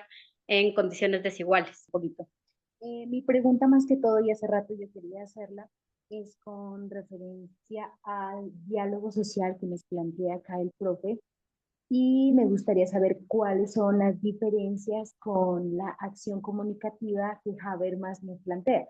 Si bien es cierto, Habermas menciona la racionalidad no comunicativa, más que todo como la capacidad que tenemos los seres humanos para usar el lenguaje y la razón para, digamos, comprender hacia otro, para reflexionar sobre las acciones que se están realizando y llegar a un consenso, llegar a un acuerdo. ¿Sí? Entonces me gustaría saber cómo, o si vendría siendo como lo mismo, como el diálogo social que aquí en esta clase se está planteando. Muchas gracias. Gracias. Arnaldo.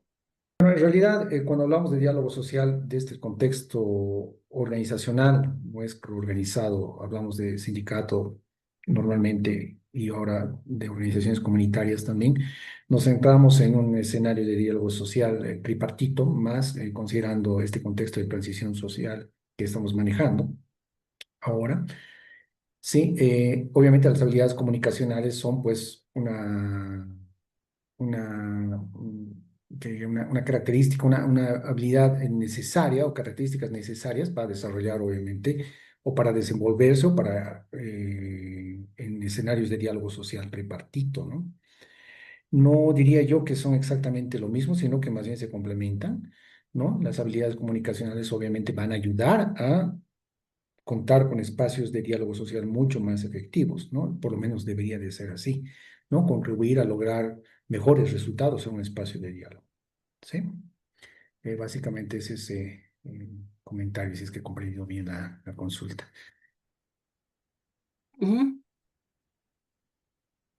Antes de pasar al siguiente momento, a mí me gustaría complementar también, retomando un poco lo que planteaba, no me acuerdo si es en este momento o antes, en sentido de que, sí, la primera intervención, en el caso de los trabajadores, se supone o supuestamente son sectores antagónicos los que se tienen que sentar a dialogar y eso complica aún más el panorama.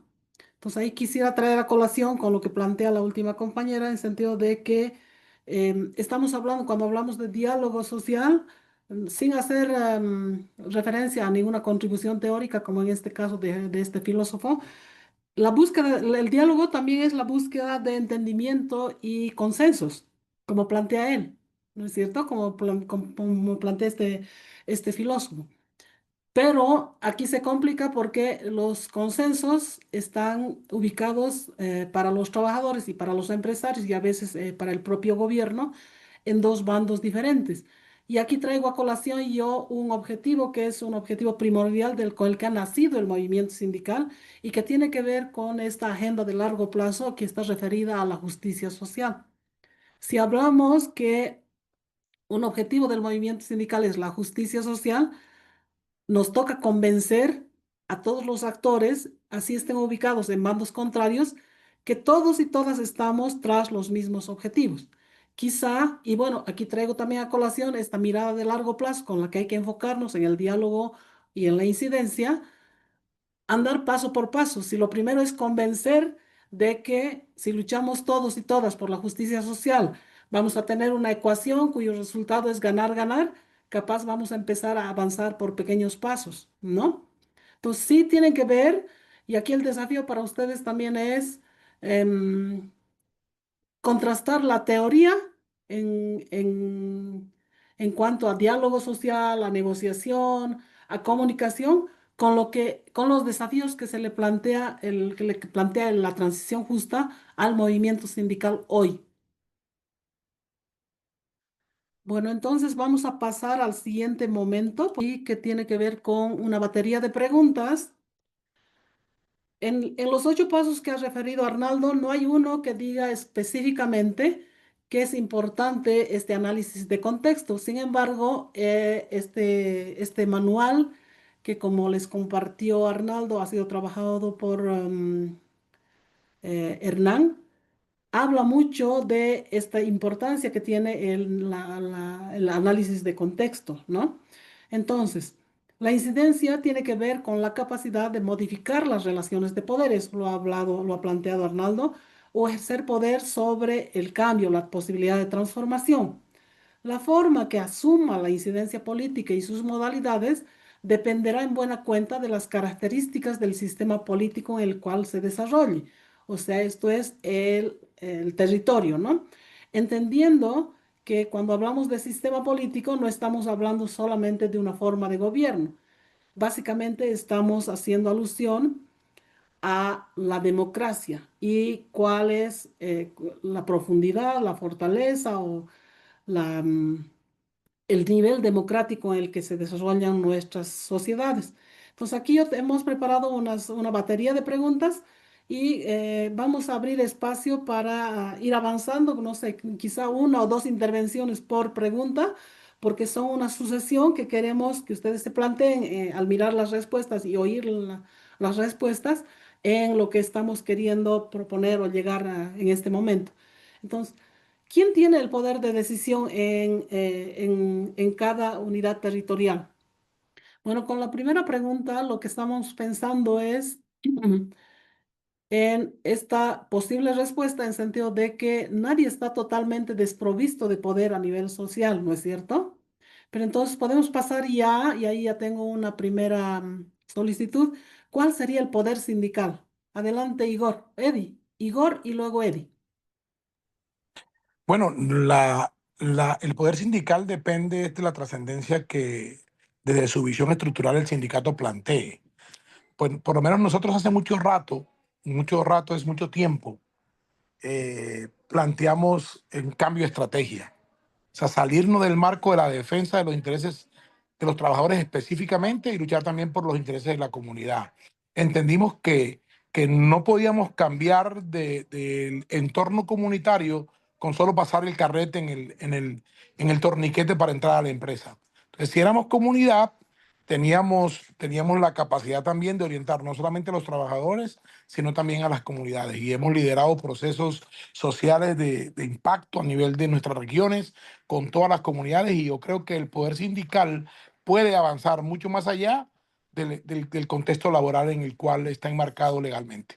Y eso lo hemos hecho. Yo creo que ese poder sindical puede ayudar a responder la primera pregunta, que es ser también instrumento de decisión democrático y político en las regiones, si se hace incidencia en las comunidades y en los líderes del territorio. Gracias. Gracias, Igor. Adelante, Eddie. Buenas noches. Gracias por esta oportunidad. Bueno, comparto plenamente lo que está indicando Igor. Desde la Central ASI, que ha sido, digamos, nuestro tutor en todas las organizaciones base que la estructuramos. En mi caso, que dirijo un sindicato de profesionales de la Universidad del Zulia, he podido detectar o poder ampliar un poco más las posibilidades de poder dar incidencia sobre un colectivo y sobre las propias autoridades universitarias y estas a su vez al ente gubernamental.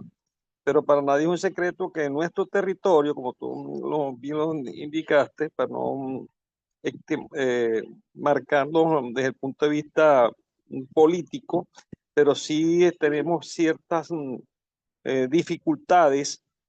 Durante años, desde hace 3, 4 años, con mucha fuerza, nosotros estamos buscando o nos mantenemos en el diálogo social, pero no hay voluntad política sincera para cumplir lo que nos exigen nuestros afiliados, nuestros agremiados, que es sencillamente recuperar el poder adquisitivo que apenas está en $1 mensual. Imagínate tú la tragedia que vivimos en Venezuela. Ahora bien, para hablar de la transición y el equilibrio que estamos nosotros midiendo sobre la conservación del medio ambiente y todo por el estilo, para poder satisfacer, para poder invitar a nuestra gente a que se unan en esta temática, primero tenemos que buscar cómo darle o empoderarlos a ellos, ¿verdad? En ese sentido de que hay alternativas que no necesariamente obedezcan al hecho de que el Estado no reconoce los derechos adquiridos que tienen los trabajadores en Venezuela. Ahora bien, cuando yo hablo de la universidad, hay muchas potencialidades allí que son en el sector agrícola, el sector pecuario, en el sector, que es lo que he estado haciendo yo, incentivando no solamente a los agremiados, sino a los propios estudiantes para que la masa se multiplique y podamos hacer una presión social, bien sea para que sean escuchado el clamor de una comunidad que se requiere que gire, que sea más democrática la participación, que se respete a la masa sindical y a su vez a las comunidades, que necesariamente tiene que haber un cambio. Y cuando se está hablando allí, ¿qué papel tienen los medios de comunicación? El equilibrio, ciertamente nosotros estamos jugando las estrategias de que entiendan y comprendan que debe haber un ganar-ganar. Nosotros cedemos en algunos aspectos, pero que ellos también cumplan para tal fin. Ahora, entonces, el poder de decisión, lógicamente, lo tiene el Estado, pero ¿dónde está digamos, el secreto de toda esta situación? A mi manera de ver, es cómo lograr influenciar de tal manera que no caiga en el partidismo, sino en la necesidad de la población para que gire una visión, que tenga una visión holística del problema. Y así, de esa manera, nosotros podamos lograr una transición justa a una economía verde, pero ciertamente satisfaciendo las mínimas necesidades de nuestra gente. Gracias. Gracias, Eddie. Bueno, y ya que Eddie ha ido avanzando con las respuestas, voy a continuar leyendo para que ustedes también vayan pensando ya en posibles respuestas y aportes respecto a estas preguntas. Voy a cambiar de esta tercera pregunta el sentido porque ya estamos, creo que coincidimos en que el Estado debe garantizar y promover la sociedad civil en el marco de sociedades democráticas. Pero ¿es el Estado realmente el garante del equilibrio de poder? ¿Cómo debería hacerlo? ¿Qué papel cumplen los medios de comunicación en la posibilidad de incidencia política desde la ciudadanía? Y esto que va un poco más allá, porque se acuerdan que Arnaldo habló de los decisores, que normalmente en cuanto a políticas públicas son los decisores del gobierno, los estatales, ¿no? ¿Qué otros espacios o medios públicos serían útiles para que el movimiento sindical pueda recurrir a ellos para incidir de manera más efectiva? Vamos a, por la hora, vamos a pedir unas 3 o 4 intervenciones más y con eso ya estaríamos acercándonos al final. Luis, adelante. Buenas noches para todos. Buenas noches, profesor. Yo pienso que hoy en día, con todo el uso del Internet y las comunicaciones, las redes sociales son un escenario importante para el movimiento sindical y social, porque es una manera de difundir masivamente cuáles son los problemas y esas soluciones que plantean los movimientos sindicales. Muy bien, gracias, Luis. Definitivamente, el papel que cumplen los medios de comunicación en el tema de la incidencia política de la ciudadanía, con relación a la ciudadanía, es de suma importancia.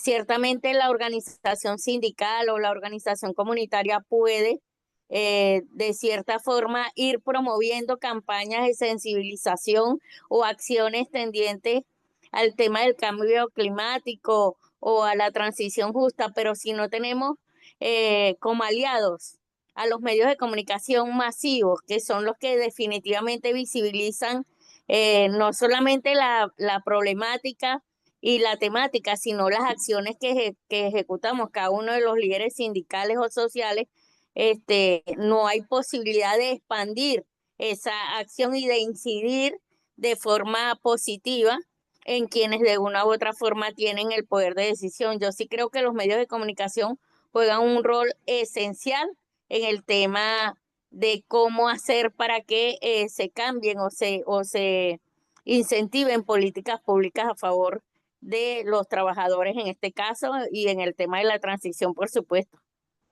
Gracias, Aida. Igor.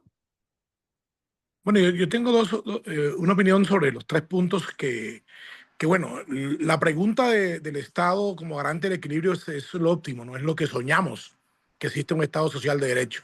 Desafortunadamente nuestras sociedades son totalmente lo contrario de eso.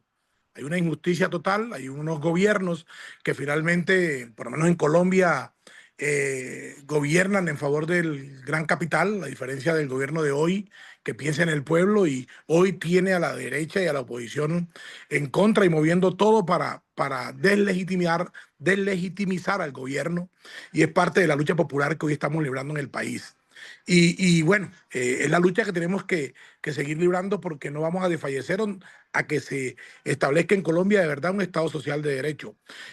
Los medios de comunicación en Colombia, si hablamos de medios de comunicación, en Colombia es totalmente contrario a la posibilidad de incidencia política en la ciudadanía, perdón, porque lo que hacen es desviar la verdadera intención que debe existir en comunicar efectivamente a la población. Ellos atienden a sus intereses económicos de los dueños de los medios y son los que moldean la política a su favor y en contra de la gran mayoría. Para nosotros, y por eso hoy la alternatividad periodística, los medios alternativos, las redes sociales cumplen un papel muy importante y trascendente, es porque definitivamente los medios de comunicación no representan eso que debe representar: informar efectivamente y positivamente al pueblo. Y bueno, nosotros creemos que hay muchas organizaciones no gubernamentales que hoy el movimiento sindical utiliza, inciden, ayudan, coadyuvan y mueven muchas cosas para que el proceso pues, que estamos viviendo los sindicatos, ya sea de transición o de algunas otras acciones, sea mucho más efectivo. Yo creo que son fundamental, además de la incidencia internacional que siempre es fundamental para que los estados, los gobiernos pongan atención, porque cuando se mueve una noticia de alguna afectación social de nuestro país, para poner el ejemplo, a nivel internacional, hay una mayor incidencia en la posibilidad de cambios o modificaciones o de retener alguna acción en contra. Muchas gracias. Yudermi García, de la Central de Trabajadores ASI Venezuela. El tema de la incidencia política dentro de las organizaciones sindicales y el tema del diálogo social y en los actuales momentos en la región, yo creo que es un punto fundamental en la agenda de todas las organizaciones. Los trabajadores, por ende, y las organizaciones sindicales hacemos reclamos muchas veces de lo que nos corresponde por nuestros derechos laborales, pero para lograr y creo que lo decía en uno de los 8 puntos, que era el análisis que se tiene para el planteamiento, para el petitorio, las organizaciones sindicales muchas veces no utilizamos las herramientas adecuadas para lograr esa incidencia. Por lo menos en nuestro caso, en mi caso, que vengo del sector público, y ha sido fundamental para los reclamos, nosotros para precisamente lograr incitar el diálogo dentro de los actores de poder del Estado, porque pertenecemos a un sector público de un Estado, de aquí de nuestro país, un Estado importante, nosotros hemos manejado el tema del lobbying, hemos manejado el tema de la campaña, pero también hemos sido responsables con el tema de los presupuestos. Generar una campaña de los presupuestos públicos del Estado y del país. Para generar una campaña, esos son temas fundamentales que nosotros debemos manejar. En el tema de la transición, la sostenibilidad del medio ambiente, nosotros tenemos como organización seria es conocer realmente dentro de esos presupuestos que tenemos como nación, hasta dónde se está brindando apoyo económico a este tema, y así a cada uno de los derechos que están dentro de la agenda sindical. Entonces, creo que para generar incidencia, aparte del tema bien lo decía la compañera Aida, el tema de los medios de comunicación, que son unos aliados, pero no deben marcar el trabajo sindical o el trabajo de la campaña o el trabajo de la incidencia. Nosotros muchas veces nos dejamos llevar por el efectivo información que se genera en redes sociales y en los medios de comunicación, y muchas veces perdemos el norte del reclamo o del petitorio que estamos realizando o el objetivo que queremos alcanzar. Para nosotros ha sido fundamental la alianza con los medios de comunicación, pero siempre conservando nuestra voz y nuestro espacio, igualmente en los sectores de poder. Muy bien, gracias, Yudelmi. Y con Eduardo vamos a cerrar este diálogo, por favor. Eduardo Vázquez. Buenas noches de la Confederación General de Trabajadores del Perú en Loreto, Iquitos, en la Amazonía peruana. Agradecer, creo que las explicaciones están muy claras. Precisar, sí, como ya nos está ganando el tiempo, cosas muy puntuales. Concordando en que los sindicatos debemos reorientar, y ya lo dijo creo el compañero de Venezuela, no solamente en el tema economicista, laboral, sino también inmiscuirnos al problema de la comunidad, al problema de la población, y más en este tema de la transición justa ante el cambio climático, o sea, ser efectivamente la vanguardia en ese tema. Estamos claros que el Estado no representa a los trabajadores. El Estado en Latinoamérica, con salvas excepciones de algunos gobiernos, en este caso, ya lo mencioné, el gobierno de Petro de Colombia, básicamente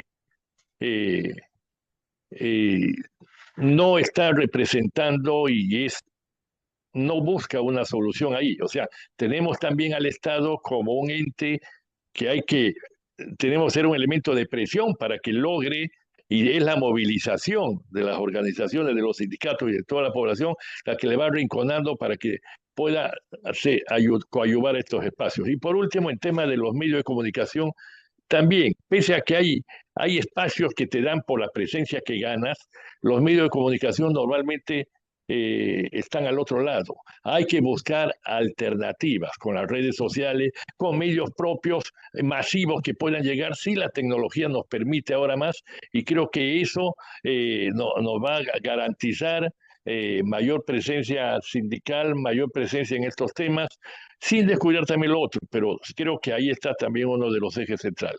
Gracias. Gracias, Eduardo.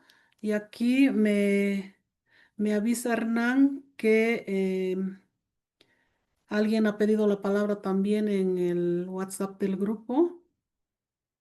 Rafael. Y con él cerraríamos este espacio. Rafael Gamarra, por favor. Hola, saludos, buenas noches. Adelante, por favor. Sí, sí, efectivamente algunas intervenciones han apuntado aspectos que yo voy a tocar en este minuto. El planteamiento realmente es muy bueno para el tema de incidencia política, metodológicamente, pedagógicamente, pero creo que parte de una concepción muy desarrollada en algunos países en Europa, en donde los estados comparten el poder entre el Estado, los trabajadores y el empresariado. En ese ámbito es posible la interlocución, el diseño de políticas públicas, etcétera. Pero para el caso de América Latina, los estados nuestros han sido una continuación del colonialismo. Los estados nuestros son claramente estados de clase. Son estados a ultranza. El caso nuestro en Colombia es patético. Aquí el presidente Petro ha querido hacer eso. El diálogo, incluso el diálogo con el Estado, y no ha sido posible el diálogo del presidente con el Estado. No le han aprobado una sola reforma al presidente. Entonces, en Colombia el tema del diálogo, la interlocución, la incidencia política históricamente ha sido muy compleja, y nosotros hemos venido hablando aquí de los movimientos sociales en el tema de la construcción de poder popular, que es como contraponer una fuerza legítima del pueblo, del movimiento obrero sindical, comunidades, pueblos étnicos, afros, indígenas, etcétera, una construcción de poder que facilite y permita la mediación para la interlocución, el diseño de políticas públicas, la incidencia política, etcétera, ¿no? Aquí en Colombia es compleja este tipo de cosas, pero con base en el planteamiento que ustedes ponen, podemos avanzar, podemos implementarlo de alguna manera. Gracias. Ujú. Gracias, Rafael. Vamos a leer algunos de los aportes para no dejarlos por fuera. Ana, que dice que el poder sindical se refiere a la capacidad de los sindicatos para generar apoyo social a sus demandas e influir en la opinión pública, transformar realidades en conjunto desde el diálogo social y visibilizar la fuerza sindical desde la comunicación. Em, John dice que hoy se ha visto fuerza en influencers en redes, se puede crear métodos alternativos como software libre y que llegue a comunidades más aledañas o alejadas. Los medios, Rommel dice, los medios son grandes aliados, pero siempre y cuando se sepan manejar de forma precisa. Todos en el planeta están interesados en las políticas climatológicas de cada país, pero se deben crear grandes mecanismos de difusión para crear un algoritmo fuerte y preciso. Desde cada sindicato se podría lograr con la debida concienciación de los trabajadores. Completamente de acuerdo, dice King. Con Igor, hay muy pocos medios de comunicación que informan de manera objetiva sin la mofa o corrompan lo que está sucediendo en el país. Leida dice, la organización sindical en alianza estratégica con las comunidades y movimientos sociales tienen el poder de incidir en políticas públicas de manera efectiva. La creación de medios de comunicación propios a través de YouTube, TikTok u otras redes, realizar campañas informativas, formativas y de sensibilización. Trinidad, las redes sociales se han constituido en herramientas fuertes y de gran incidencia para las organizaciones sindicales. Y Leida dice nuevamente, es decir, practicar la ciudadanía digital para aprovecharla en la difusión de la transición energética y el cambio climático con ideas creativas que sean de fácil comunicación.